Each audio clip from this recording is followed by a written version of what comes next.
This idea of the rural idyll exists in media all around us. What might you think of when you imagine rurality? What kinds of sounds might you hear? What do you see around you?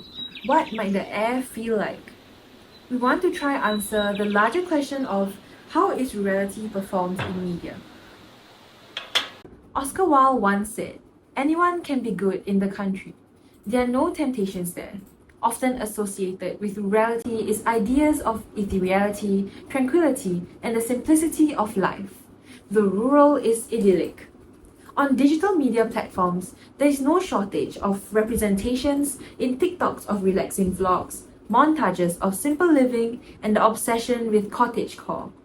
Many YouTubers have risen from creating rural content that does not fail to amass views.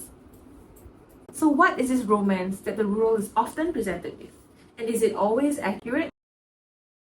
In media, this idea of rurality is continually represented and constituted as a fluid and dynamic concept. As we understand, media is never neutral, and producers of media are always involved in imbuing certain understandings and ideas into their work. So how does this affect the presentation of rurality across different media forms? If we look back in time, it has taken the form of pastoral depictions in art, where paintings showed nature and country life as a central theme often highlighted through its beauty and presenting a certain nostalgia. Beyond that, rurality has also been depicted in literature, whether rural through pastoral imagery or as a symbol often depicts a sense of beauty, innocence, and purity. Even in more modern media forms, rurality and the countryside takes different shapes. In many popular games, we see settings of the rural and its simple life. Players get to experience the relaxing countryside and simulate doing rural activities as they immerse themselves in gaming as a form of escapism. And again, in movies and TV shows, we see the rural being represented as a setting for a certain alternative lifestyle. In the current day, new forms of media continue to represent rurality in the TikToks you watch every day and in YouTube content. There seems to be an enchantment with the rural, and it continues to hold an integral space in media. The rural idyll, the scenes of nature and the choice of colours, seems to present a certain mysticality and ethereality. What is this vibe exactly? The strong linkage between our attraction to the rural can be partly explained by the theory of biophilia, a word coined by Eric Fromm and Edward O. Wilson. According to them, biophilia describes the innate tendency to focus on life and lifelike tendencies. Within us is an innate attraction to nature and activities, such as farming, and a sense of belonging to such rural elements and practices are certainly felt. This explains why we tend to feel a certain connection to and a desire for the nature and a slow pace of life found in the rural. Such perceptions of the rural are then presented in media, accompanied by this longing and attraction. They drive across the point of the rural being a place of comfort more successfully, thus representing and continually constituting the perception of rural idyll that we now hold. However, it is myopic to equate nature to the rural idyll, as the latest meaning is much more than that. To introduce the concept of rural idyll properly, it would be best to understand the definition of idyll. The idyll can be explored as being free from dissatisfaction and lofty motives, as discussed by Martha Hill Shackford in her definition of rural idyll. Treats the rural idyll as an idea to be brief, slight, and haunting. It is for a moment the picture of content. This feeling of lightness and tranquility is usually found in rural areas because of its simplicity of life, giving rise to the phrase rural idyll. However, urbanization has provided us with a new slant. The desire for a rural idyll and its tranquility has heightened against this backdrop, and the idea has even transformed. Our understanding of the rural as a place often exists in contrast to the idea of the urban or the city. Understanding this dynamic rural-urban relationship requires one to trace back across time to major historical events. For instance, scholars in China studies identified the construction of walled areas to differentiate social classes to be the earliest form of a rural-urban relationship. However, scholars in rural studies have revealed that the entrenchment of this distinct dichotomy was significantly driven by modernization and industrialization. They argue that in order to establish the superiority of urban cities, there was a need to create another to provide a sense of comparison, which was the rural. So, While the city represents the success and progress in industry and society, presentations of the rural were crafted to embody backwardness of how things used to be. This clear distinction between rural and urban is further exacerbated by state forces such as nationwide strategies and government-led initiatives to distinguish the two. For example, in the Philippines, urban areas are defined by the government and national census. With this rigid framework of a rural-urban divide, the distinction between the two places are made more potent. This binary opposition is often depicted in media and can be seen most prominently in documentaries. Documentaries always try to present factual information, but it also faces the struggle of objectivity. In such contexts, with the domination of urban representation of the rural voices suffer as they are not able to present what the rural means to them. This creates a perpetual cycle of disparity in the perception of rural and urban areas. With urbanization, the desire for the rural idyll is more prominent than ever. As more individuals interact with the urban, it has also transformed the way they perceive and desire the rural. As established previously, the rural idyll positions rurality as a feeling of contentment with a simple life. Amidst the bustle and hustle of city life, the rural idyll exists as a symbol for escape from all that is urban. And this is often translated and reflected onto the media. The internet and the creation of digital platforms has facilitated user-generated content where power is granted to the everyday individual. In the context of depicting the rural, we not only see representations of it pushed up by individuals from the countryside, but also by individuals who have not experienced rural life physically.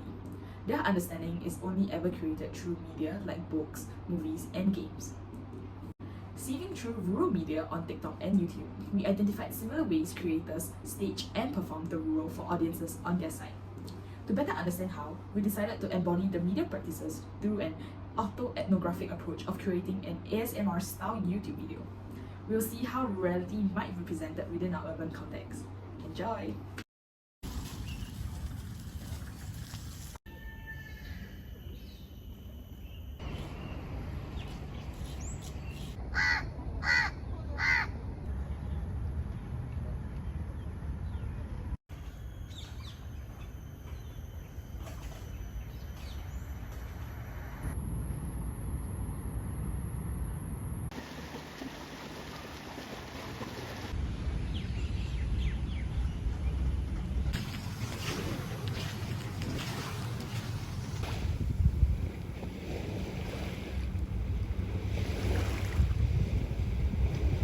As you just saw, our video attempted to create one akin to that where rural is the central subject of content.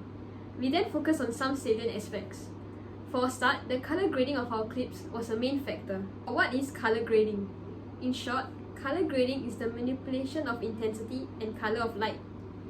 With the enhancement of warm colours throughout our video, it conveys the coziness of rurality as an idea. Evidently, colour grading is a vital tool in creating the feeling of nostalgia and homeliness.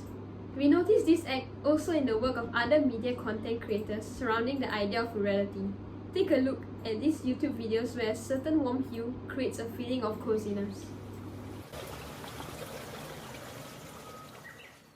Besides colour grading, audio experiences are integral in the performance of rural content. They seek to produce the tranquility of nature and other rural experiences. Often sounds of birds chirping, breeze, and other nature-based sounds are exaggerated to heighten the sensorial experience. Take a look at our video where sounds of gravel and sand were overlaid over this clip to give a more immersive feel. Though such sounds aim to heighten the rural experience, it can covertly lead to the romanticization of rural life. Reality is manipulated in order for more engaging content, but perhaps this might be the ideal outcome for rural content creators when pushing out for the content. Moreover, we chose to include these clips that may convey the desired slow pace of life, such as fishing and play. This is integral in building the feeling of nostalgia and a sentiment of longing for the past of the rural idyll. Ruminating on the process of editing our video, we recognize that we were intentional in selecting our scenes. This runs similar to other Singaporean content creators who classify areas of greenery and scenic views to be the countryside of Singapore. Places like East Coast, Bedok Reservoir, and Kampung Lorong Buangkok were significant as they had characteristics of the rural idyll to us. Apart from curating the locations, we intentionally positioned ourselves to capture the right moments. For instance, we found ourselves omitting buildings and heavy human traffic out of our shots, as it implies signs of urbanity. However, these curated clips underlines a flavor of artificiality, where the clips only tend to focus on the tranquil of these places and not showing the reality of ruralism in bustling Singapore, prevalent with constant development.